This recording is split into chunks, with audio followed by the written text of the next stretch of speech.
Behold, the days are coming, declares the Lord, when I will make a new covenant with the house of Israel and the house of Judah. Not like the covenant that I made with their fathers on the day when I took them by the hand to bring them out of the land of Egypt, my covenant that they broke, though I was their husband, declares the Lord. For this is the covenant that I will make with the house of Israel after those days, declares the Lord. I will put my law within them, and I will write it on their hearts. And I will be their God, and they shall be my people. And no longer shall each one teach his neighbor and each his brother, saying, Know the Lord. For they shall all know me, from the least of them to the greatest, declares the Lord. For I will forgive their iniquity, and I will remember their sin no more.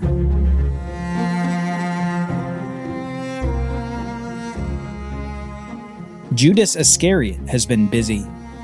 Not only had he been with his rabbi Jesus as the famous teacher came into Jerusalem to shouts of praise, but Judas had also been plotting in the background. Judas was one of the 12, one of the special 12 disciples that Jesus specifically called into closer fellowship with him, and to whom he gave special authority.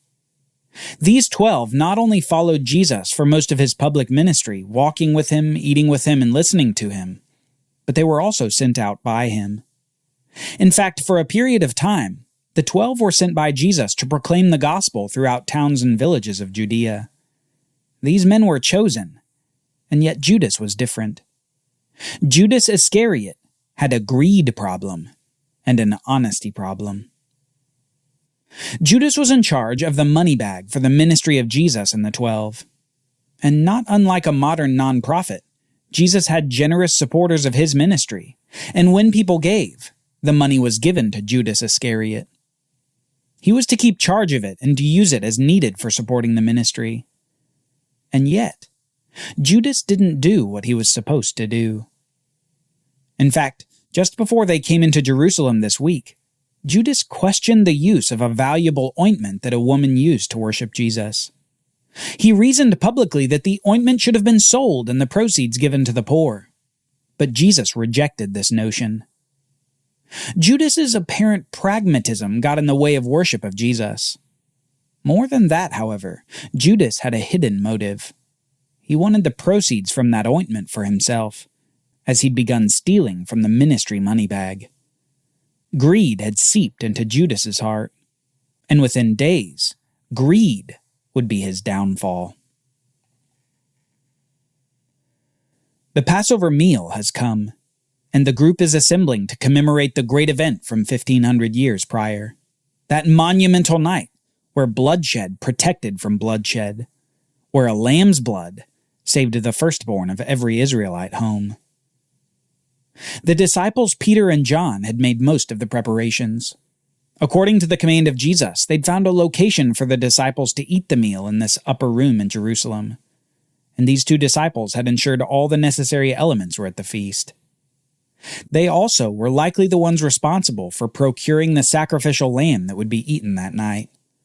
A lamb that was to be slaughtered and roasted, with not a bone broken in the process. The disciples finally arrived in the room to eat the meal, and there were almost certainly readings from the Hebrew Bible to remember the miraculous deliverance of the people of Israel from bondage. Jesus and his disciples soon began to eat this meal of lamb, unleavened bread, and bitter herbs. No doubt there was a tension in the room based on some of Jesus' comments in the prior days. Comments about his coming death, and that his hour had come. But what Jesus did in the middle of the meal surprised every last one of the disciples. We read this in John chapter 13. Jesus, knowing that the Father had given all things into his hands, and that he had come from God and was going back to God, rose from supper. He laid aside his outer garments, and taking a towel, tied it around his waist. Then he poured water into a basin, and began to wash the disciples' feet, and to wipe them with the towel that was wrapped around him. The awe among the disciples must have led to minutes of silence as Jesus began to kneel down before each disciple and wash their feet. something that only servants normally did. In fact, Jesus did something that none of the disciples themselves had stooped to do. Apparently at this meal, no servants of the house were present, which meant that the sandaled feet of the disciples would have remained unwashed and dirty before this evening meal. Unwashed, unless one of the disciples were to assume the servant role. But none did. Only Jesus stooped low enough to become the servant. And here's where Simon Peter comes in, rejecting the notion that Jesus should wash his feet at all. When Jesus had come to him, Peter says this, "Lord, do you wash my feet?" Jesus answered him, "What I am doing you do not understand now, but afterward you will understand." Peter said to him, "You shall never wash my feet." Jesus answered him, "If I do not wash you, you have no share with me." Simon Peter said to him, "Lord, not my feet only, but also my hands and my head." Jesus said to him, "The one who is bathed does not need to wash except for his feet, but is completely clean. And you are clean, but not every one of you." For he knew who was to betray him, and that was why he said, "Not all of you are clean." Jesus, like he often did, elevated a simple act to illustrate a spiritual truth. Taking the posture of a lowly servant, he washes each of their feet as an act of humility and service. The washing that Jesus was doing to his disciples represents what Jesus does to those who believe in him. He makes them completely clean, and in doing this, he allows them to have fellowship with him. Fellowship that one of the 12 will not experience, despite the representative foot washing.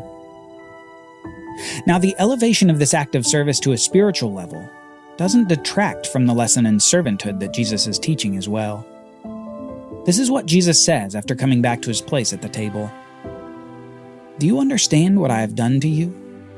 You call me teacher and Lord, and you are right, for so I am.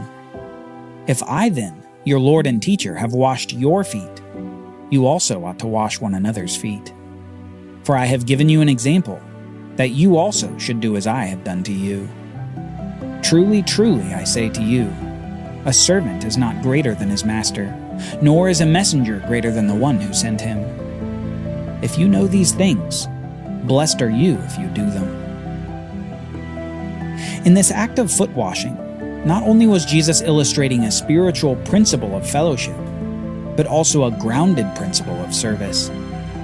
He says to his disciples that as their master and teacher, this was another lesson. If the master stoops to serve, then those he leads should serve as well. Jesus is the example that his disciples are to follow. But all this has been but a prelude to the main event of the night. An event that places an exclamation point on the foot washing that Jesus had done.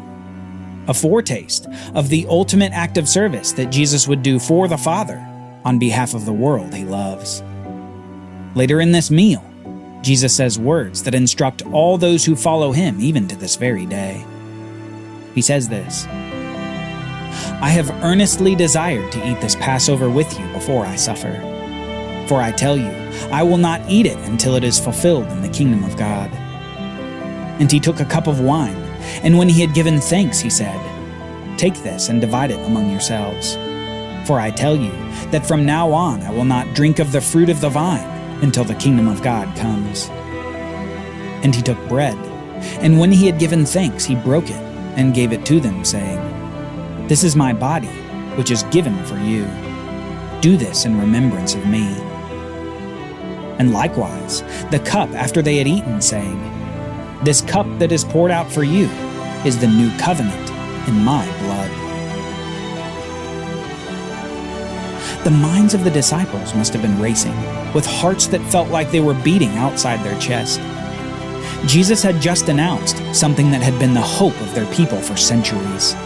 He announced nothing less than that the new covenant that had been most clearly described by Jeremiah 500 years before, the new covenant, was about to be ratified by Jesus himself. Somehow Jesus would usher in a new era, an era hinted at by Moses and further explained by later prophets. Jesus would make a beginning for his people with the new covenant, A covenant where they would come back to God with true hearts of knowledge and love for God. A covenant in which God would forgive their sins and remember them no more. The Messiah himself would make the new covenant. And yet, the gravity of the words Jesus used must have taken the disciples' breath away.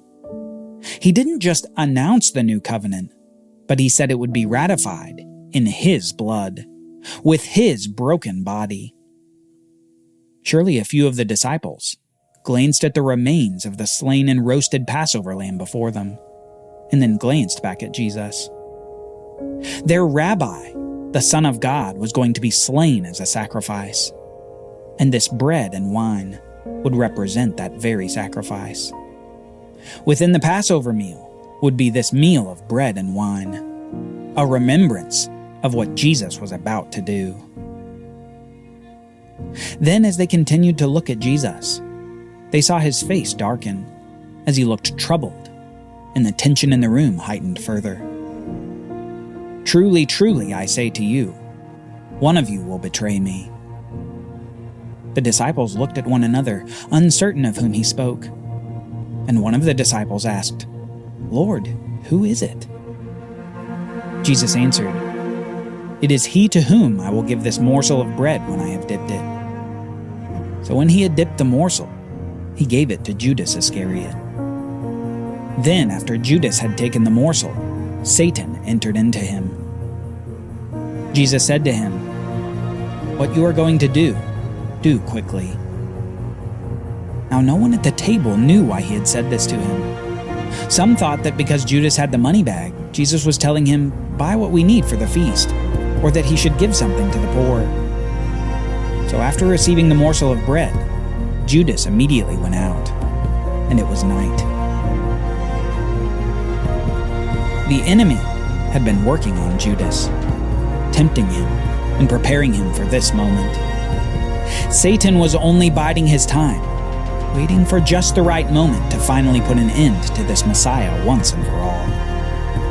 His temptations in the wilderness had failed, and his demonic rule was being pushed out of strongholds through the ministry of Jesus and the disciples. Yet this one, this Judas, all it took to take him down was some shiny, small, stamped pieces of metal. Earlier that week, Judas offered to the chief priests to turn Jesus over to them for the right price. And all it took was 30 pieces of silver. 30 silver coins for the red blood of the Lamb. Join us next time as Jesus tells of coming events that will shape the future for his disciples for generations to come. For Bible readings, reflection questions, and quizzes, don't miss the Bible Brief app. Available on iOS and Android so you can go deeper into the story. The Bible Brief is a project of the Bible Literacy Foundation, a nonprofit dedicated to helping you learn the Bible. Give to support the Bible Brief by visiting BibleBrief.org or tap the Give link in the show notes. Thank you for supporting the Bible Literacy Foundation.